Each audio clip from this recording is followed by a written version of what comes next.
Seminario Profético Historicista Guatemala les da una cordial y sincera bienvenida a su noche de campaña, eventos de los últimos días a la luz del historicismo.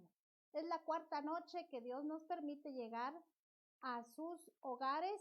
Saludamos a nuestros hermanos en México, en Paraguay, en Perú, en Guatemala, en Nueva York, en California, también en Panamá y otros países más que están viendo esta campaña que ha sido de gran bendición para cada uno de nosotros. Y la mayor necesidad del mundo es la de hombres que no se vendan ni se compren, hombres que sean sinceros y honrados en lo más íntimo de sus almas, hombres que no teman dar al pecado el nombre que le corresponde, hombres cuya conciencia sea tan leal al deber como la brújula al polo, hombres que se mantengan de parte de la justicia, aunque se desplomen los cielos. Nuestro hermano amado, le dejamos el tiempo esta noche. La verdad tiene que ser presentada tal cual es. Dios le bendiga, hermano amado. Muy buenas noches, queridos hermanos, nuevamente que estamos aquí en este espacio transmitiendo nuevamente para nuestros hermanos que estarán mirando este video, esta presentación el día de hoy. Vamos a seguir continuando con esta serie que lleva por título Los eventos finales a la luz del historicismo. Hoy, como cada noche, estaremos presentando y seguiremos analizando las citas del espíritu de profecía que hemos estado analizando durante varias noches ya, especialmente para el beneficio del pueblo de Dios. Y esta serie que estamos dando aquí en Seminario Profético Historicista Guatemala, lo estamos haciendo con el único propósito, hermanos, de que nos preparemos para estos eventos finales. En nuestra primera presentación del día domingo, miramos un panorama amplio de los eventos que va a pasar el remanente fiel y verdadero. El día lunes mostramos cómo los pioneros adventistas interpretaban a la imagen de la bestia de Apocalipsis 13 y el versículo 11 y cómo hasta nuestros tiempos se ha cambiado esa interpretación. El día de ayer mostramos de igual manera cómo es que aquí especialmente en los Estados Unidos, cómo es que se está dando en los progresos la ley dominical, que es exactamente lo que va a pasar el pueblo de Dios. Y hemos venido dando esta serie de pautas mostrando específicamente la cita del espíritu de profecía. Hoy seguiremos y continuaremos nuevamente con esta serie donde pues comenzaremos donde la dejamos precisamente anoche. Y durante el transcurso de este estudio de hoy, queremos invitarte a que te quedes porque hoy culminaremos el estudio de anoche y dejaremos la base para el estudio de mañana. Así que por eso te hacemos la invitación a que te quedes y que, como decimos, no te quedes con lo que un servidor dice. No, nuestra responsabilidad es ir a investigar por nosotros mismos si lo que alguien está predicando está de acuerdo a la palabra. Acuérdate que allá el apóstol Juan en la primera carta de Juan, en el capítulo 4 y el versículo 1, dice la Biblia, probad los espíritus, porque han salido muchos falsos profetas por ahí. Y pues te hacemos la invitación para que pruebes si lo que se te está mostrando está de acuerdo a un escrito está. Y de igual manera, pues te invitamos a que nos acompañes aquí en Seminario Profético Historicista Guatemala para que nos acompañes durante toda esta transmisión donde vamos a mirar cosas sorprendentes que jamás has escuchado y que son apenas los comienzos de lo que le espera al pueblo, al remanente fiel y verdadero. Así que te voy a invitar a que hagamos una oración para entrar de lleno a nuestro estudio y dejemos nuestro Dios nos dirija en su palabra. Amantísimo Dios, que tu morada está en las alturas de los cielos. Hoy nuevamente, mi Dios, estamos aquí pidiendo tu dirección, pidiendo tu sabiduría, pidiéndote, Señor, que nos muestres ese camino por el cual hemos de caminar. Y te ruego y te suplico, mi Dios, por mis hermanos que estarán mirando esta presentación, que vayan a investigar todavía más a fondo para que el día de mañana nadie nos engañe y sobre todo estemos preparados para la gran crisis final que le espera a el remanente fiel y verdadero. Por eso, Señor, te ruego y te suplico que durante toda esta transmisión usted nos acompañe y que, como dijo el profeta Ezequiel, el que tenga oídos para oír, que oiga. Y si hay alguien, mi Dios, que va a rechazar este mensaje, pues te ruego y te suplico, Señor, que tengas misericordia de él para que pueda abrir sus oídos, puedas tú darle colirio a sus ojos y que pueda obedecer, aunque sea lo que tú dices en tu palabra, y que no le hagan caso al hombre, sino que le hagan obediencia a tu palabra. Por eso, Señor, te ruego y te suplico que nos acompañes, que nos dirijas y que nos bendigas durante toda esta transmisión. Te lo pedimos en el nombre precioso de tu Hijo, nuestro querido y amado Salvador Jesucristo. Amén. Les voy a pedir a mis hermanos que están en controles que nos acompañen con la cita de introducción, que es la de Primeros Escritos, página 13 de este hermoso libro, que dice: Dios me ha mostrado. Y así como Dios le ha mostrado a la mensajera del Señor el camino que el pueblo adventista ha de recorrer en viaje a la santa ciudad, así como la rica recompensa que se dará a quienes aguarden a su Señor cuando regrese del festín de bodas.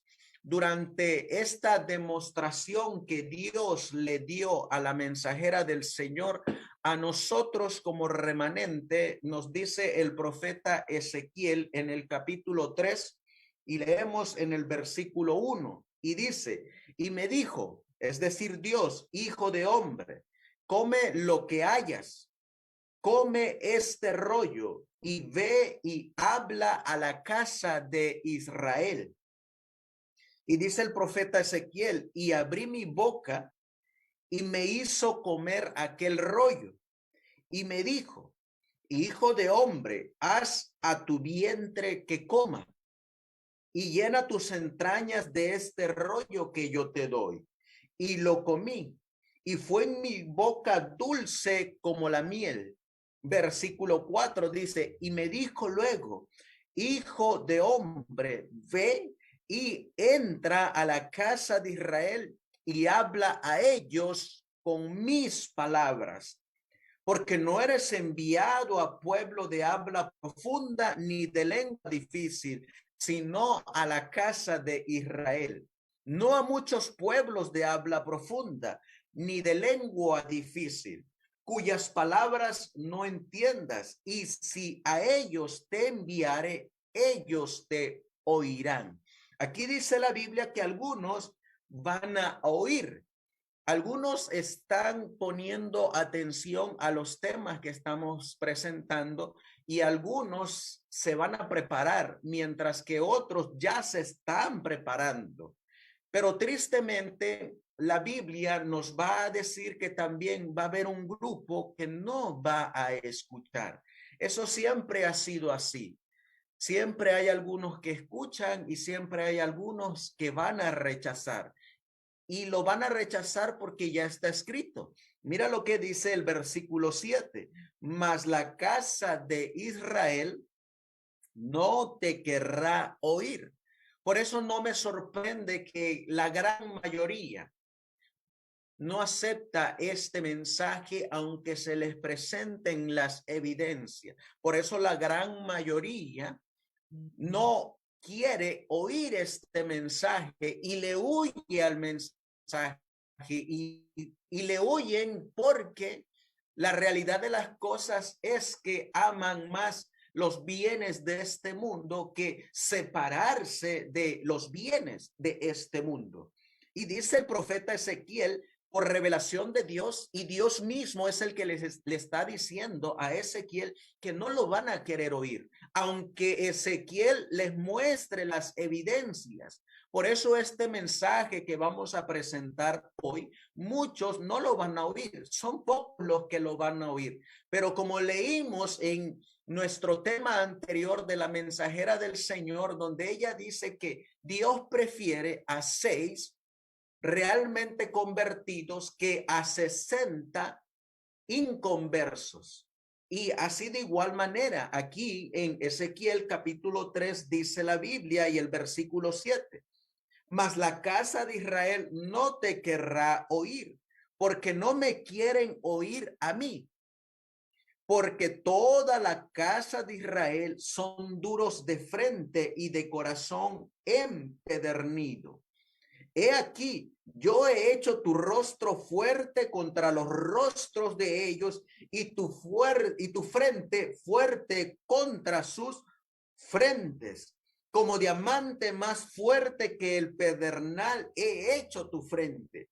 No los temas ni tengas miedo delante de ellos, porque son casa rebelde. Así que por eso es que con estas palabras te tengo que decir que lo que te voy a mostrar en esta presentación, pues es con todas las evidencias bíblicas y con todas las evidencias históricas, y de igual manera, pues te tengo que decir que Dios me ha enviado a que te dé este mensaje, pero también Dios me ha dicho que no tenga miedo, que yo presente el mensaje tal y como es y que le deje los resultados a Dios. Por eso vamos a avanzar y vamos a mirar nosotros que en nuestro tema anterior nosotros miramos una declaración de uno de los que fue presidente de esta nación de los Estados Unidos de América.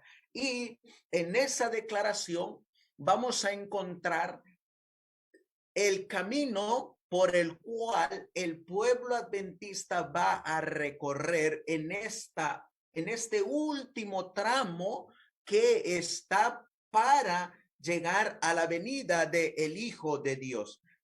Cuando nosotros miramos esta declaración de Abraham Lincoln, que fue la declaración que miramos el día de ayer, vamos a mirar nosotros ahí que Abraham Lincoln dijo esta declaración está registrado en el libro 50 años en la iglesia de Roma, en la página 358.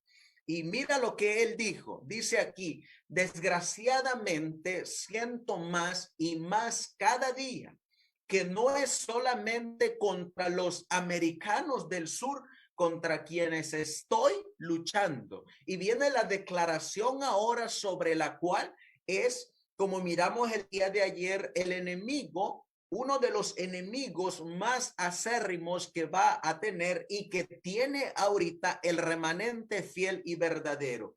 Dice Abraham Lincoln, más bien es contra el Papa de Roma, sus pérfidos jesuitas y sus ciegos esclavos sanguinarios. Así que aquí miramos la declaración del día de ayer, que Abraham Lincoln sabía que si hay un enemigo al cual él tenía precaución para luchar contra ellos, era contra el Papa de Roma y contra su ejército, los jesuitas.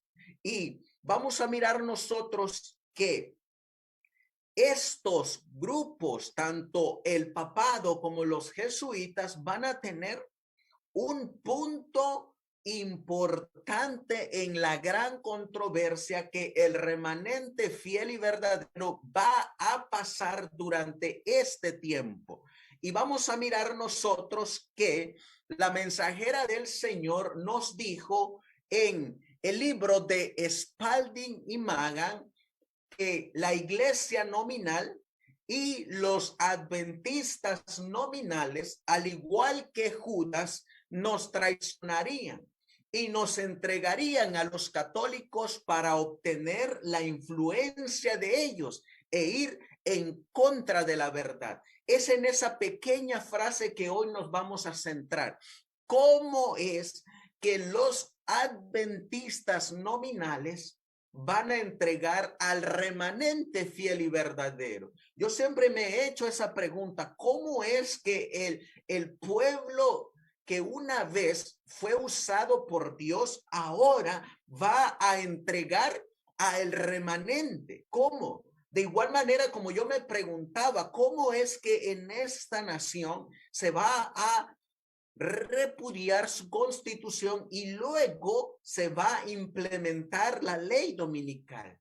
Pues el día de ayer miramos nosotros todas las evidencias en cómo esta nación ya cada vez se está acercando más a la reimplementación de la ley dominical. Y estamos diciendo reimplementación porque esta ley ya fue dada una vez en 1888, solo que Dios utilizó a un hombre, el pastor Alonzo Trevier John, para hacerle frente a esa decisión, y es porque el pueblo, el remanente, todavía no estaba preparado.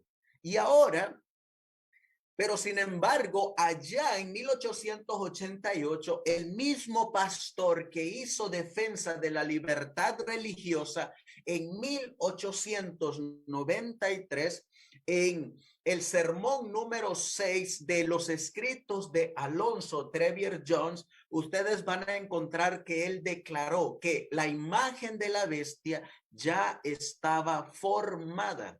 Es decir, nosotros como adventistas historicistas no es que vamos a esperar que la imagen de la bestia se vaya a formar. No, Señor, ya esa imagen está formada. Lo que hace falta es que esa imagen tenga todo el poder de la nación para poder implementar la ley dominical. Ahora, en esta noche vamos a mirar cómo es que los adventistas nominales van a entregar al remanente. Esa es la pregunta que yo siempre me he hecho. Y cuando va uno a la historia, uno se va a encontrar que hay un camino que se está siguiendo para controlar a los adventistas del séptimo día.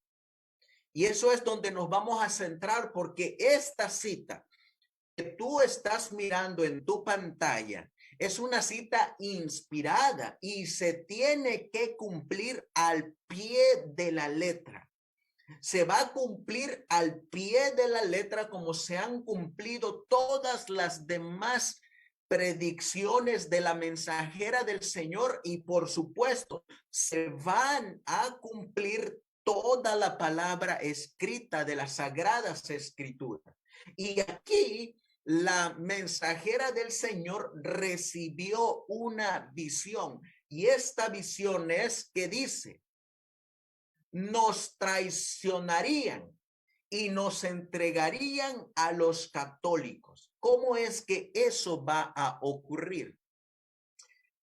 Para llegar a esa conclusión de cómo es que los adventistas nominales van a entregar al remanente, vamos a necesitar ver primero cómo es que los involucrados para que los adventistas entreguen al remanente a los católicos, cómo es que estos involucrados directamente se han introducido en diferentes partes de esta nación y en diferentes partes de cada país del mundo. Y te estoy hablando de los jesuitas. Mira, como miramos el día de ayer, nosotros miramos que los presidentes que han venido anteriores al actual presidente de esta nación han sido y han venido de universidades católicas.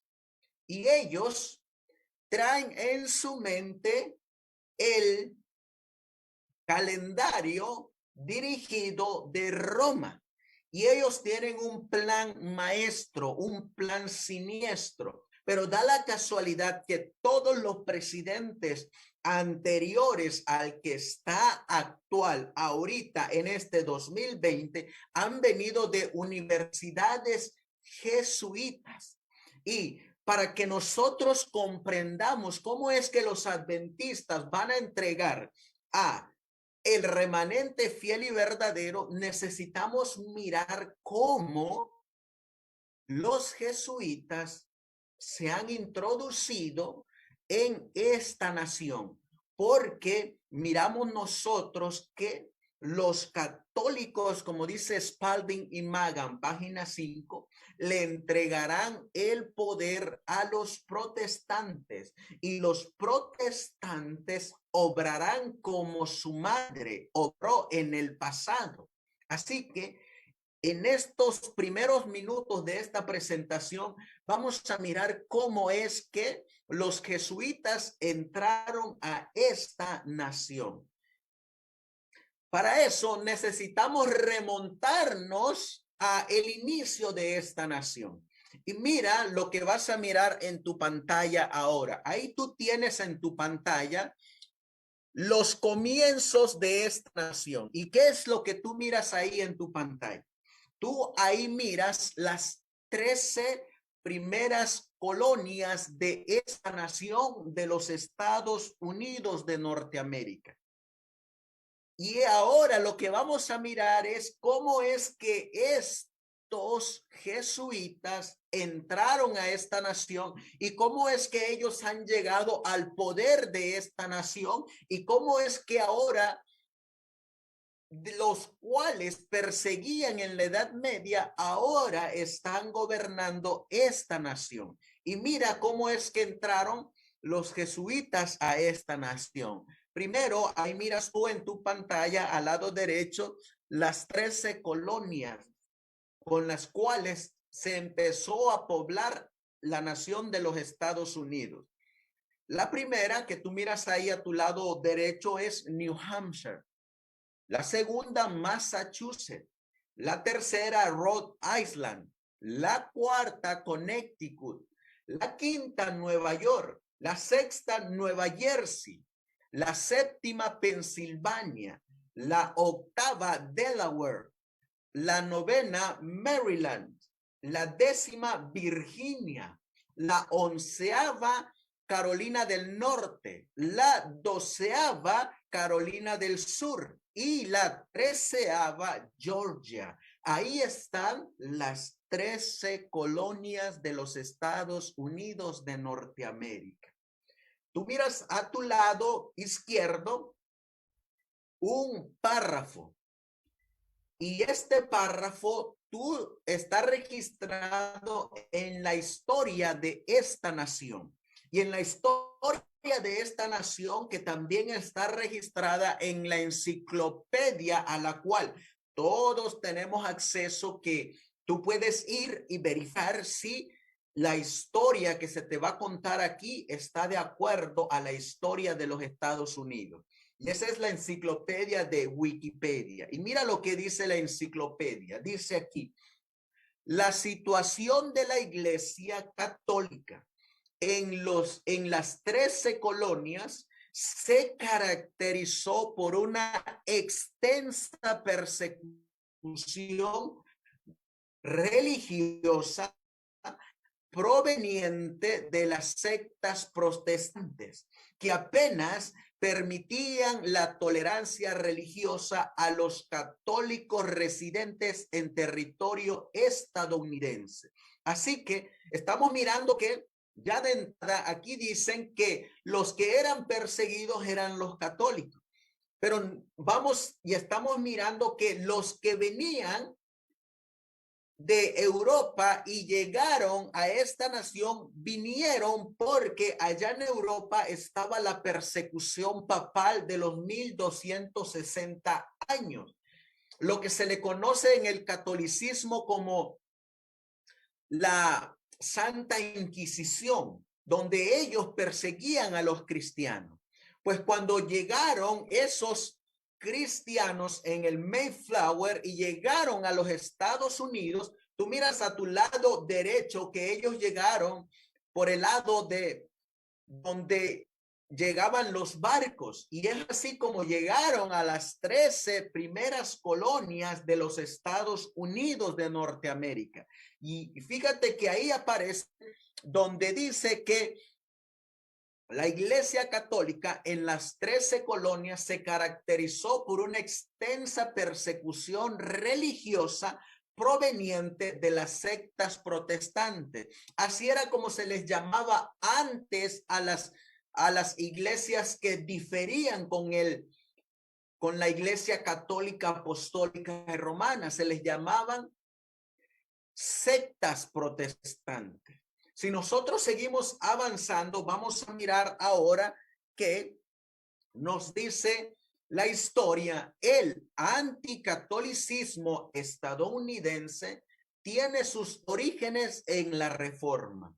Fíjate que aquí encontramos ya dos partes que chocan, dos partes que no se unen, dos partes que tienen una controversia, y esos son los católicos con la Reforma. Y es que, ¿por qué surgió esa controversia? Bueno, el que vino a traer el punto de división fue Martín Lutero en 1517, cuando clavó las 95 tesis allá en Gutenberg, Alemania.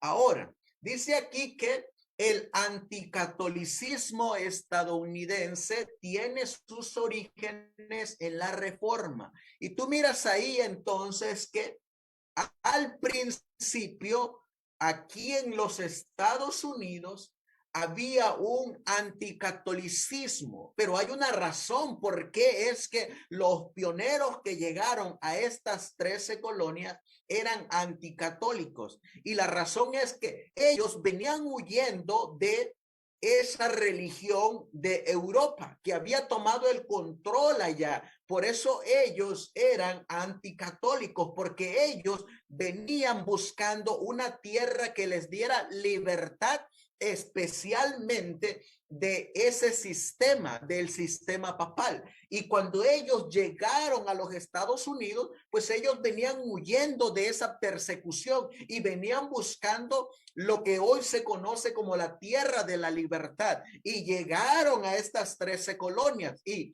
dentro de ellos había ese sentir anticatólico. ¿Por qué? Porque en la Edad Media, 1517, estaba la persecución. Es decir, cualquier católico perseguía al protestante. Si no, pregúntale a los valdenses, a los albigenses, a los hugonotes, a todos aquellos mártires de la Edad Media. Pero la historia nos va a seguir diciendo: los colonos británicos, que eran predominantemente protestantes se oponían no solo a la Iglesia Católica, sino también a la Iglesia de Inglaterra, que creían que perpetuaba algunas doctrinas y prácticas católicas, y por esa razón la consideraban insuficientemente reformada. Los protestantes, descontentos con la Iglesia de Inglaterra, formaron los primeros asentamientos religiosos en América del Norte. Así que ahí encontramos que los primeros protestantes, los colonos que salieron de Gran Bretaña, que vinieron a los Estados Unidos, aquí a esas 13 colonias, venían huyendo de la iglesia perseguidora, la iglesia que manda a la Biblia, específicamente donde dice que esta iglesia perseguía. Bueno, nos los va a decir el libro de Daniel, en el capítulo 7, hablando de este poder perseguidor. Dice en capítulo 7 de Daniel y el versículo 24, y su poder se fortalecerá, mas no por su propio poder, y destruirá maravillosamente y prosperará y hará arbitrariamente y destruirá a los fuertes y al pueblo de los santos. Cuando tú vas a la historia e investigas este versículo de Daniel 7:24, vas a encontrar que se está refiriendo al sistema papal romano que persiguió a los cristianos en la Edad Media durante los 1260 años de persecución papal. Y aquí mismo en Daniel, leí Daniel 8:24 y Daniel capítulo 7, y leeremos el versículo 25, donde dice: y hablará palabras contra el Altísimo, y a los santos del Altísimo afligirá.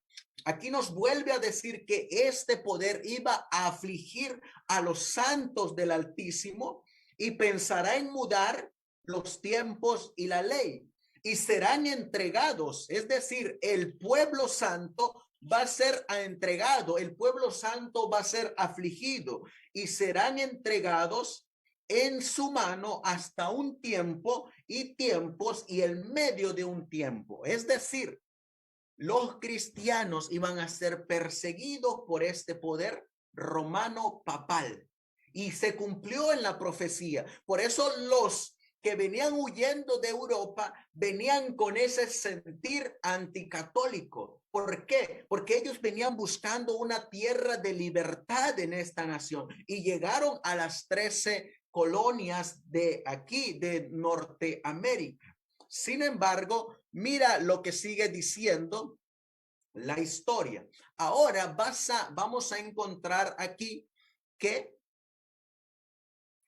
vamos a encontrar aquí lo que dice la historia de esta nación. Mira lo que dice. Tú miras ahí en la pantalla una flecha a mano derecha, mirando de frente a la pantalla, y se va a mencionar una de las 13 colonias. La historia dice: Massachusetts fue colonizada primeramente, dice, Massachusetts fue colonizada por primera vez por disidentes religiosos ingleses. Estos disidentes religiosos, que aquí se les llama, eran los que no querían absolutamente nada que ver con la Iglesia católica, apostólica y romana. Y estos que llegaron a Massachusetts, vamos a mirar qué es lo que hicieron ahí. Dice aquí: Massachusetts fue colonizada por primera vez por disidentes religiosos ingleses. Los católicos no estaban permitidos en la colonia.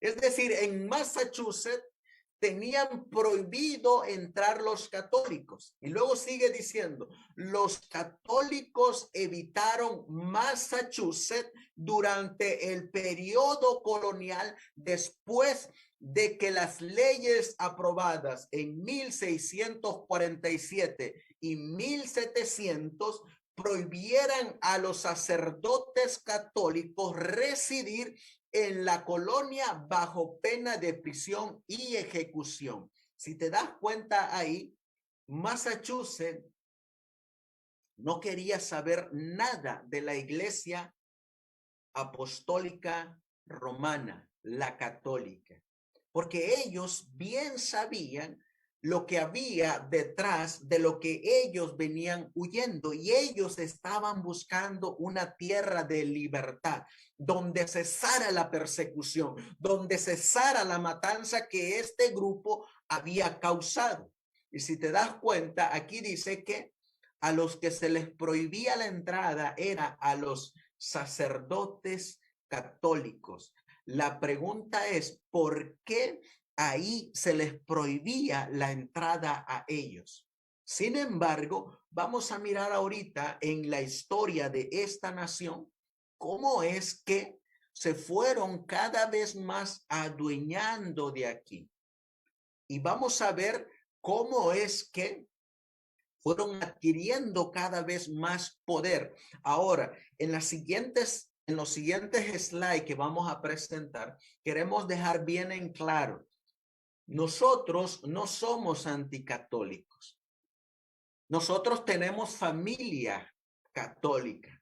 Tenemos amigos católicos, pero lo que ellos no saben es la historia de su misma iglesia. Por eso los invitamos a que vayan a investigar su historia. Por eso es que incluso también invitamos a los adventistas a que vayan y estudien su historia para que miren la diferencia a lo que ahora somos y a lo que éramos antes. Y miremos cómo hemos cambiado nuestra forma de actuar, nuestra forma de pensar, nuestra forma de predicar, nuestra forma de enseñar, nuestra forma de ver las cosas. Somos completamente diferentes a lo que éramos antes. Sigue diciendo la historia de esta nación. Y estamos poniendo primero esto para que después podamos comprender cómo es que los adventistas van a entregar al remanente fiel y verdadero. Mira lo que va a seguir diciendo la historia. Cerca del final del reinado de Carlos I, muerto en 1649, la emigración forzada de los irlandeses llevó a muchos a Massachusetts. Y vamos a mirar ahora nosotros que en esa emigración forzada que venía con destino a Massachusetts, se vino un grupo especial que hemos estado estudiando durante algunas noches aquí. Mira qué grupito se vino entre esos. Aquí está, dice aquí, los nativos de Abenaki convertidos por misioneros jesuitas de Quebec, Canadá, fueron los primeros católicos de New Hampshire, originalmente colonizado por anglicanos en 1641. New Hampshire quedó bajo la jurisdicción de Massachusetts. Ahora, yo no sé si tú estás mirando ahí en tu pantalla, pero te lo voy a acercar un poquito más. Y mira, vamos a ver ahora aquí. Dice aquí que los jesuitas entraron por Canadá. Vinieron a Canadá. Aquí llegaron en Canadá. Y después dice que cuando llegaron a Canadá, entraron por New Hampshire. Aquí está. Por aquí entraron. Y así es como llegaron los jesuitas a esta nación. Entraron por Canadá y luego entraron ilegalmente a las 13 colonias, especialmente a New Hampshire, encubiertamente. Así como entran ahorita los inmigrantes, entran encubiertamente. Pero aquí dice que ellos entraron por New Hampshire y eran Abenakis convertidos por misioneros jesuitas. Eso es lo que hacen los jesuitas. Los jesuitas toman adeptos, los convierten a ellos y luego los mandan. Por eso este libro, hermano que me escuchas, este libro que está aquí, si nosotros lo leyéramos, el que tenemos aquí, si nosotros lo leyéramos, nos daríamos cuenta de lo peligroso que dice aquí la historia secreta de los jesuitas. ¿Y sabes por qué? Porque ellos entran secretamente en diferentes partes entran en diferentes partes, por diferentes lugares ellos entran con tal de entrar a buscar y realizar su cometido. Así que entraron por Canadá, después entraron ilegalmente por New Hampshire y empezaron a esparcir sus pensamientos que traían de Europa. Lo vamos a seguir mirando. Mira lo que ahora va a decir la historia. Dice, pocos católicos aparecen entre los primeros colonos, ya que fueron prohibidos por el estatuto del Consejo de Plymouth, Massachusetts, que excluía de Nueva Inglaterra a todos los que no habían prestado el juramento de supremacía. A los católicos, mira cómo es que a los católicos de los que venían a las 13 colonias, los que venían huyendo de la persecución papal, hicieron para que los católicos no tomaran cargos estatales, que no tomaran el poder en esas 13 colonias. En el Consejo de Plymouth, Massachusetts, donde ellos no querían nada que ver con la religión de lo que venían, de la que venían huyendo, ellos en esa reunión que tuvieron, ellos hicieron esto. A los católicos se les negó el derecho de los hombres libres bajo la Comisión Real de 1679, que requería el juramento de supremacía, y esto fue respaldado por la Asamblea General celebrada en Portsmouth. Está hablando de Virginia, el año siguiente.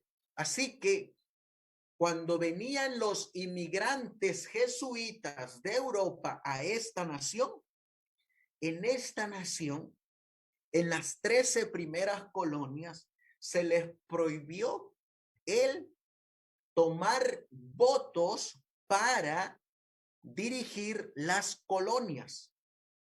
Y hay una razón por qué es que a los católicos se les prohibía llegar a los cargos estatales.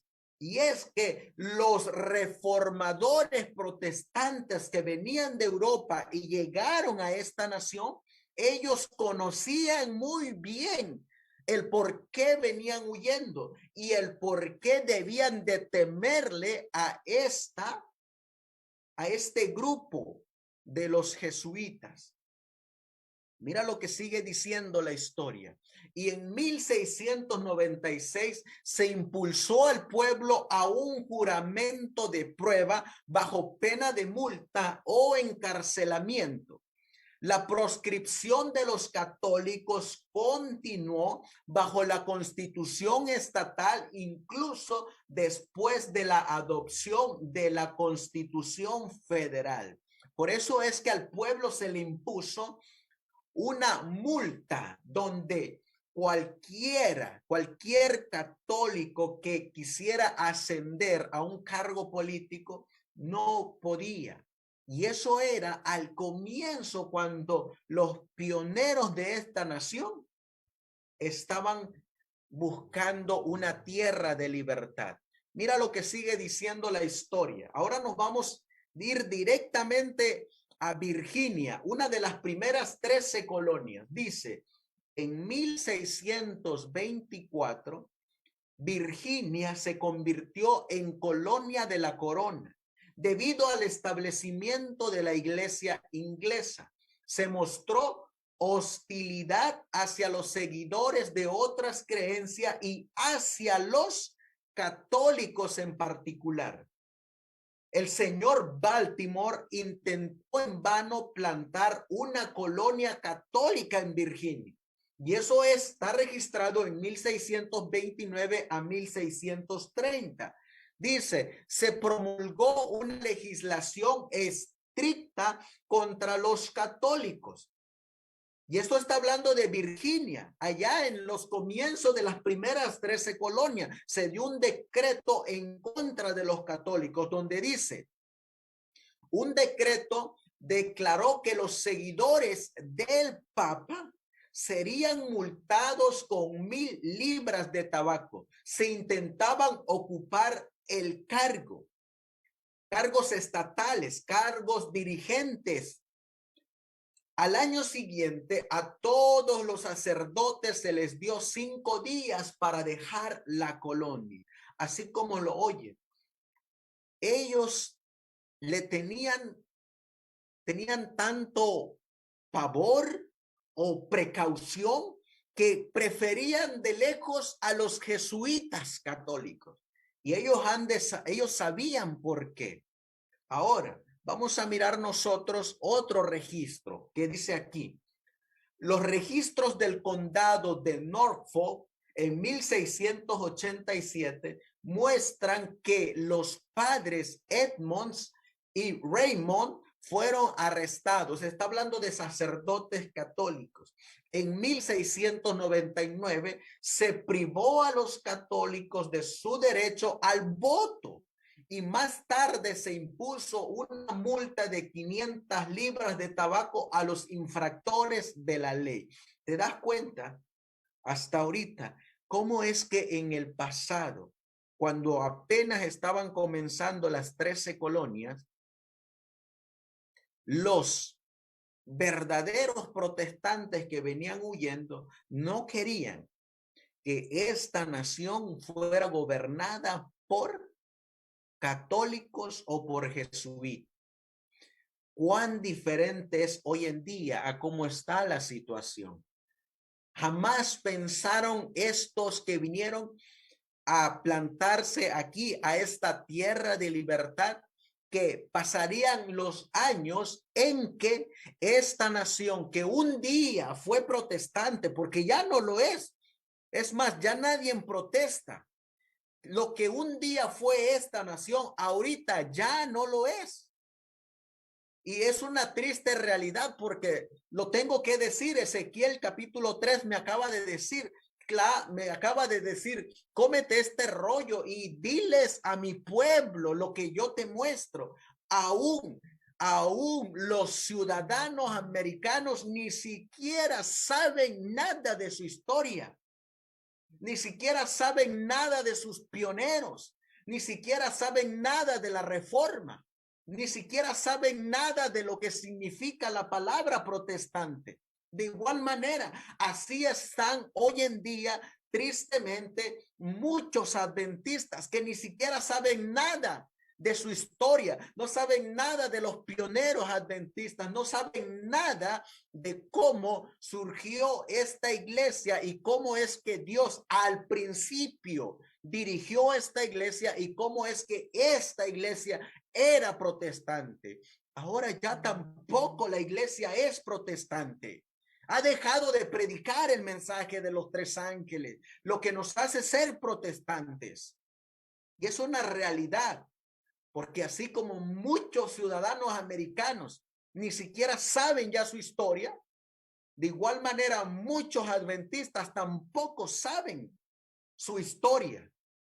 Y aquí miramos nosotros cuando al comienzo los pioneros de esta nación conocían muy bien, como dijo Abraham Lincoln, al papado y a los jesuitas, cosa que hoy ya no se conoce. Al contrario, hoy en día se come con ellos. Mira lo que sigue diciendo la historia. Y estamos mostrando la historia para que después vamos a contestar la pregunta: ¿cómo es que los adventistas nominales van a entregar al remanente a los católicos? Porque así lo dice la profecía de Spalding y Magan, página 5, en esa visión de la mensajera del Señor. No lo estoy diciendo yo, es lo que está escrito ahí. Y podemos mirar aquí en la pantalla lo que dice: el catolicismo se introdujo en las colonias inglesas en 1634. Pon atención a esta partecita de la historia. El catolicismo se introdujo en las colonias inglesas en 1634 con la fundación de la provincia de Maryland por Cecil Calvert. Lo que está diciendo la cita es que de estas 13 colonias, una de ellas se convirtió completamente al catolicismo por medio de los jesuitas. Pero no solamente eso, cuando ellos tomaron posesión de esa tierra, le pusieron como su señal de autoridad Tierra de María.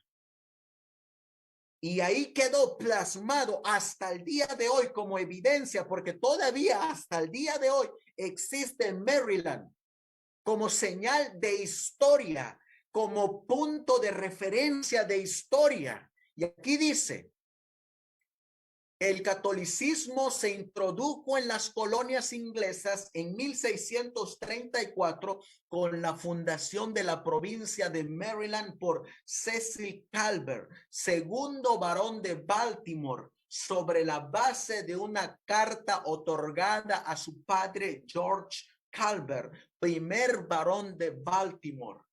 Y luego mira lo que dice: los primeros pobladores iban acompañados de 2 misioneros jesuitas que viajaban como caballeros aventureros.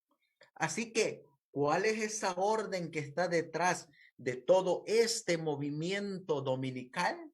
¿Cuál es esa orden que está detrás de dirigir esta nación? ¿Cuál es esa orden que está detrás de dirigir todas las naciones del mundo?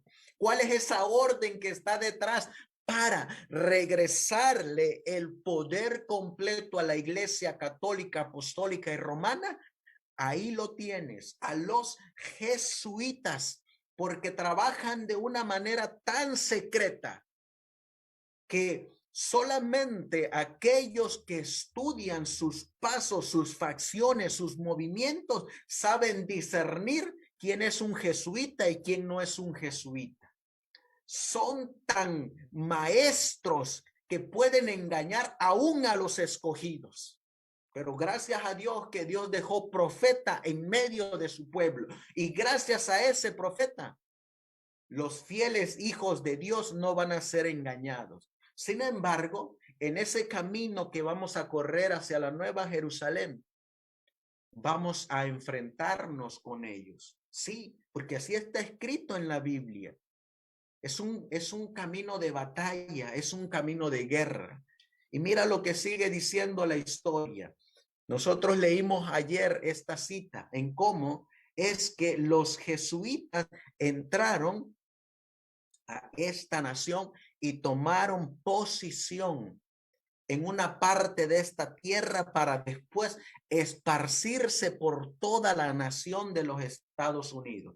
Y hoy en la actualidad, esta nación está siendo dirigida por lo que un día los pioneros de esta nación temían que fuera dirigida. así como lo oye.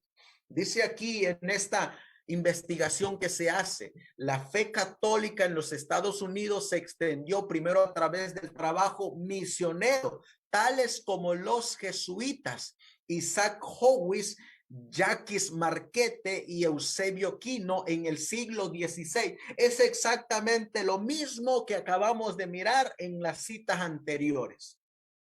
Eran misioneros jesuitas.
Y de ese pedacito de tierra que es Maryland, se esparcieron a diferentes partes de los Estados Unidos hasta tomar el control.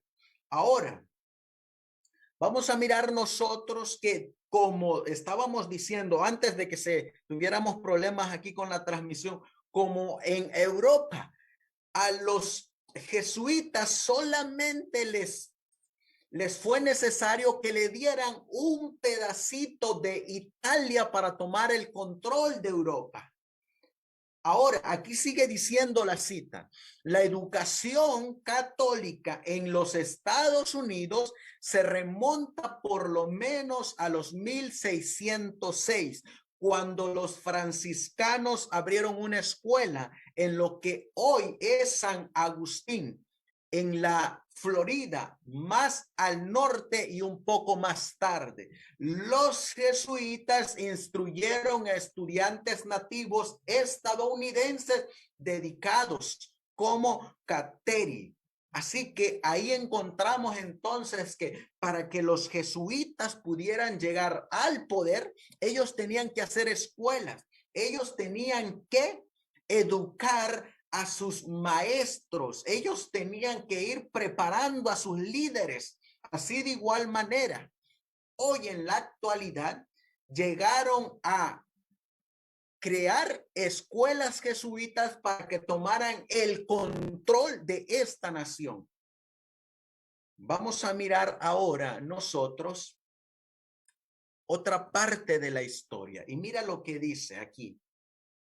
Sin embargo, dice aquí, la derrota de 1646 de los realistas en la guerra civil inglesa condujo a leyes estrictas contra la educación católica y la extradición de jesuitas conocidos de la colonia, incluido Andrew White, y la destrucción de su escuela en Calverton, Maine, durante la mayor parte del periodo colonial de Maryland. Los jesuitas, mira lo que ocurre, cómo es que ellos trabajan. Por eso, si hay a un enemigo que el remanente fiel y verdadero le va a hacer frente y sobre los cuales ellos están decididos a acabar con cualquiera que vaya en contra de su santa orden, en contra de su religión, son ellos. Ellos no se tocan el corazón para lograr sus propósitos, pero ellos trabajan tan secretamente y tan astutamente que mira, aún la misma historia nos los corrobora. Dice aquí, los jesuitas continuaron dirigiendo escuelas católicas clandestinamente desde su casa solariega en Newtown. ¿Se dan cuenta cómo trabajan los jesuitas? ¿Saben ustedes que esto me recuerda? Ahorita hay un librito que lo tengo que mencionar, que es este librito, que se llama Las dos repúblicas, de Alonzo Trevier Jones. Y en uno de los capítulos de este libro, ¿sabes de quién habla? Habla de los capellanes que son una rama del catolicismo y que están ligados al jesuitismo. El pastor Alonzo Trevier Jones tiene un capítulo dedicado a los capellanes. Y ahorita que estaba yo leyéndoles aquí cómo los jesuitas trabajan clandestinamente dirigiendo sus escuelas desde sus hogares, me hizo recordar a la escuela de un pastor muy conocido por ustedes. Y ese pastor es Juan Rivera, que ahorita está enseñando en su escuela de los profetas en las casas. Pero tristemente, él está enseñando en esas escuelas capellanía. Eso ya lo mostré en un video anterior que tenemos ahí, cómo la educación papal está en los grupos de sostén propio. Así lo puedes buscar en la página en YouTube, ahí. Las escuelas jesuitas en el sostén propio, así se llama. Y ahí vas a encontrar cómo demostramos por videos de ellos mismos que en sus escuelas están enseñando capellanía. Pues así como los jesuitas enseñaban clandestinamente en sus hogares, así es como ellos continuaron trabajando secretamente. Si es que ellos no se dan por vencidos, hermano. Y es que solamente les bastó, como tú miras ahí, actualmente este es un mapa de los Estados Unidos. Y actualmente aún sigue ahí Maryland. Ahí está de donde surgió este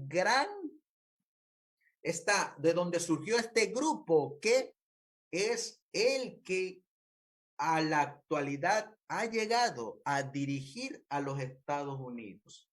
Pero no solamente eso.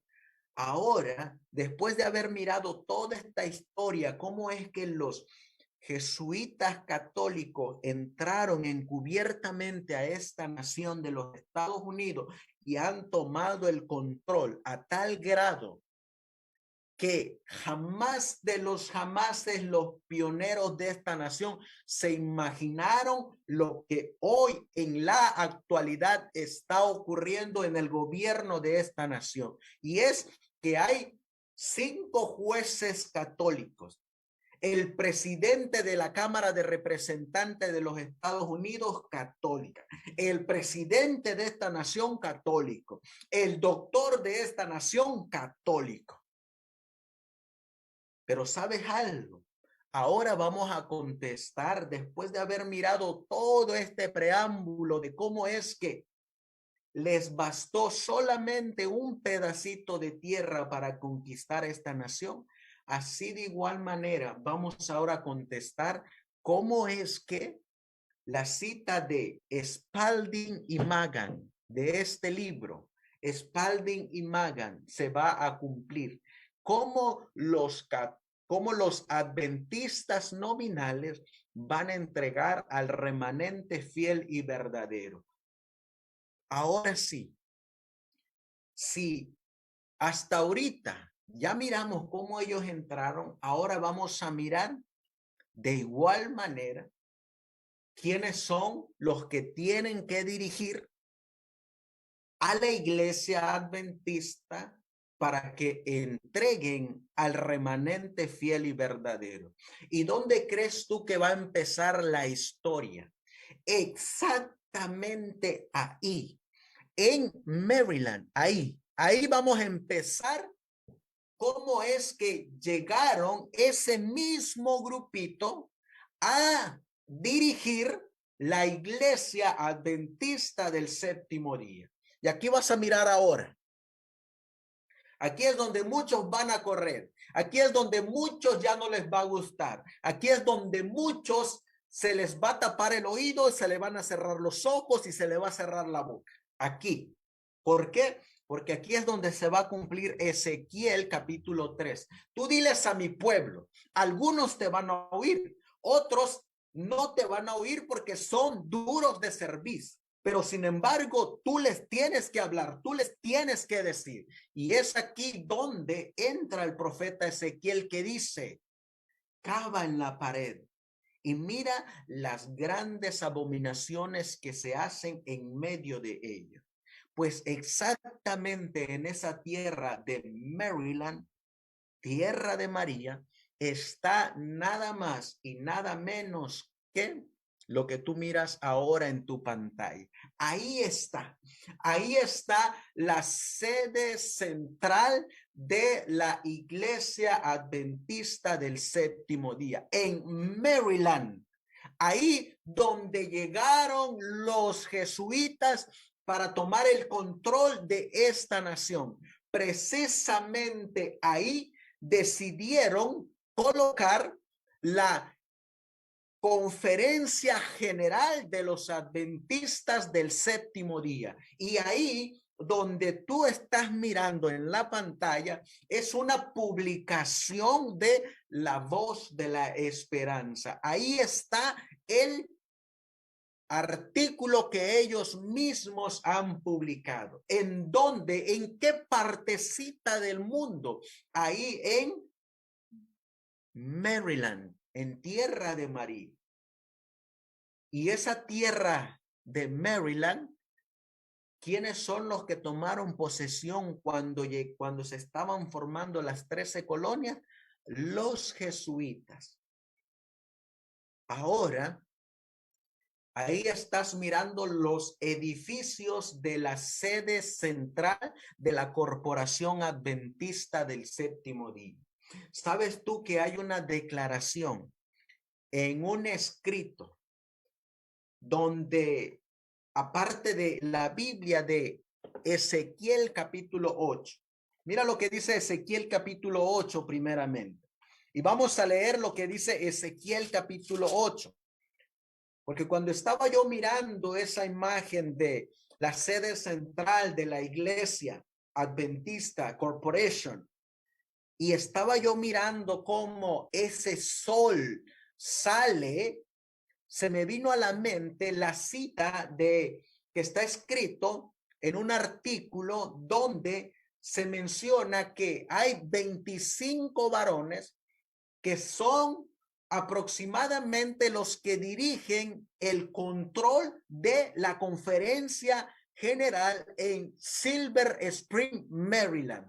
Y se me vino también a la mente Ezequiel capítulo 8 y el versículo 16, donde dice, y me metió en el atrio de adentro de la casa de Jehová. Y he aquí, junto a la entrada del templo de Jehová,